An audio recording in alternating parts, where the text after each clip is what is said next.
ब्रह्म विद्या का सही प्रयोग करके आज भी प्रत्येक व्यक्ति थोड़े प्रयास से ही परलोक और दिव्य आत्माओं के विषय में ज्ञान प्राप्त कर सकता है।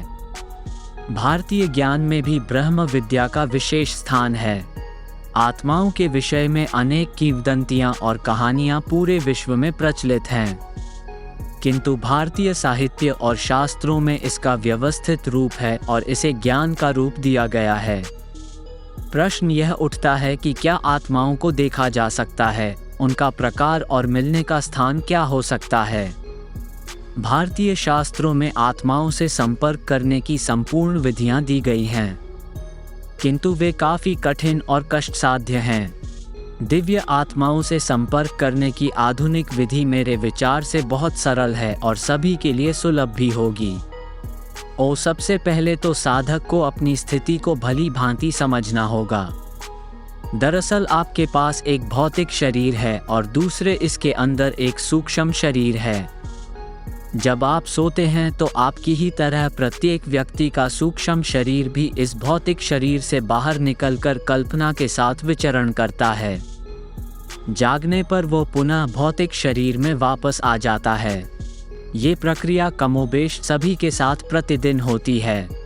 ब्रह्म विद्या के अनुसार इस स्वप्न अवस्था में होने वाली प्रक्रिया को सरल वैज्ञानिक तरीके से जाना जा सकता है। अपनी आत्मा की शक्ति और अन्य आत्माओं से संपर्क करने का तरीका बहुत आसानी से और थोड़े अभ्यास से जाना जा सकता है। हो सके तो साधक का सोने का कमरा बिल्कुल अलग होना चाहिए। साधक का बिस्तर और कपड़े भी बहुत साफ होने चाहिए। बिस्तर की तुलना में खाट सोने के लिए बेहतर होगी। सोने से पहले सूर्य के समान प्रकाश को अपने हृदय में रखें और 5 मिनट तक जप करें और अपने आप को पूरी तरह से उस ध्यान में केंद्रित करने का प्रयास करें। इसके बाद शांति से लेट जाएं। समझें कि आपका सूक्ष्म शरीर आपके स्थूल शरीर से बाहर आ गया है। साधक को ये बात अच्छी तरह से समझ लेनी चाहिए कि उसका सूक्ष्म शरीर बहुत शक्तिशाली है। वो बिना किसी रुकावट के कहीं भी और कितनी भी दूरी तक जा सकता है। साथ ही आपको ये भी पता होना चाहिए कि आप अपनी सूक्ष्म अवस्था में स्थूल और सूक्ष्म जगत को बहुत अच्छी तरह से देख सकते हैं। जब आपकी कल्पना के साथ सोने के बाद आपका सूक्ष्म शरीर स्थूल शरीर से बाहर आ जाए तो आपको सबसे पहले किसी पूर्व ज्ञात स्थान पर पहुंचने का संकल्प लेना चाहिए। आपको प्रतिदिन यही विचार मन में रखकर सोना चाहिए। आप देखेंगे कि कुछ दिनों के बाद जब आप सुबह उठेंगे तो आपको पता चल जाएगा कि रात को स्वप्न अवस्था में आप कहाँ गए थे। इसके बाद आपको अपने किसी मित्र के घर पहुंचने का विचार करके सोना चाहिए। थोड़ी देर बाद आप देखेंगे कि आप उस मित्र के घर पहुंच गए हैं। फिर दिन में अपने उस मित्र से बात करें और रात को उसके घर में जो चीज़ें देखीं उनके बारे में पता करें।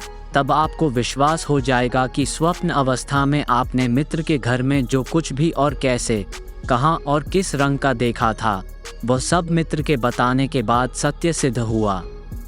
इसी तरह सूक्ष्म शरीर के माध्यम से प्रतिदिन अलग अलग स्थानों पर जाना शुरू करें।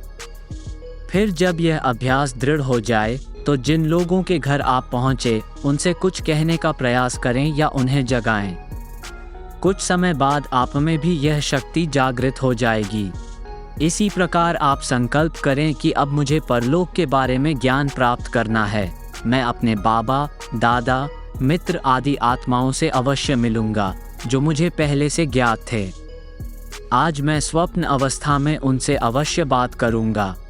यदि आप इस अभ्यास को परिपक्व अवस्था में ले आएंगे तो आगे का मार्ग खुल जाएगा।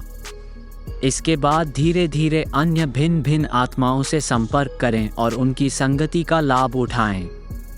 भिन्न भिन्न आत्माओं से संपर्क करने पर आपको नई नई जानकारियां प्राप्त होंगी।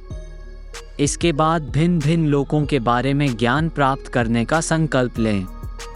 महान और उच्च आत्माओं, ऋषियों, महात्माओं से संपर्क बनाने के लिए आपको अत्यंत सात्विक जीवन जीने का प्रयास करना होगा।